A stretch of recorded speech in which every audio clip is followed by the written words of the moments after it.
Dan was the richest boy in Star High, but right now, he was trapped in the boys' washroom, his face pale with fear. The door was locked from the inside. Standing in front of him wasn't a killer, but the school's most beautiful teacher, Miss Rose. She wasn't holding a book, she was holding a secret red file and a recording device that was flashing red. Outside, the principal was banging on the door, his voice shaking as he screamed, "Give it back to me, Rose! You'll never leave this school alive if you open that file." But someone else was already in the room, watching from the shadows. To understand how this nightmare started, you have to look at Dan.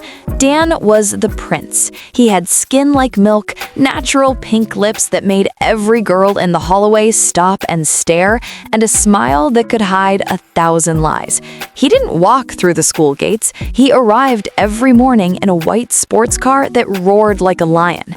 Every girl in school was in a silent war for his heart. They would spend hours in the mirror just to hope he would glance their way.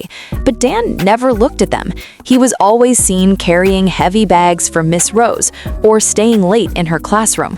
The girls were jealous, whispering that Dan was buying his grades with expensive gifts. But Dan wasn't buying grades, he was buying silence. Miss Rose was the new teacher, and she was a total distraction. She was curvy, tall, and wore high heels that clicked like a ticking bomb in the quiet hallways. When she walked into a room, the air felt heavy. The boys in the back row didn't even pretend to open their textbooks. While she taught biology, they were busy under their desks, drawing her curves in their notebooks. Some of them even recorded her voice just to listen to it later. The girls hated her, gossiping she was too pretty to be a real teacher.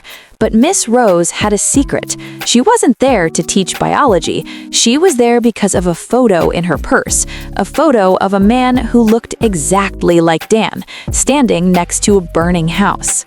Then came the storm. Mia. Mia was the new girl. She didn't arrive in a bus, she arrived in a black SUV with tinted windows and 2 bodyguards. She was hot, she was rich, and she was dangerous. On her first day, she didn't go to class. She walked straight to the parking lot, sat on the hood of Dan's white sports car, and started filing her nails. When Dan arrived, everyone expected a fight, but instead, Mia stood up, touched Dan's pink lips with a finger, and whispered, "I know what happened to the house, Dan, and I know why the teacher is following you." The students watching from the windows went crazy. The jealousy was burning. Mia wasn't just a student, she was a witness. The drama exploded during the lunch break. A student saw Miss Rose slip into the boys' washroom. Seconds later, Dan followed. Then Mia appeared holding her phone up to record. Suddenly, the sound of the principal's voice echoed through the hall. He wasn't talking, he was begging. The hallway filled with students. The rage was real. "The teacher is dating a student," they shouted. "Open the door." The principal arrived, his face white as a ghost. He pushed his master key into the lock. He turned it slowly. Click. The door swung open. The room was cold, but Miss Rose was standing over Dan, who was holding the red file. But they weren't alone. Mia was there too, holding a birth certificate she had pulled from the principal's own office. The principal stepped forward to grab the file, but Mia stepped back and laughed. She looked at the principal, then at the curvy Miss Rose, and then at Dan. She held the birth certificate up so the whole school could see.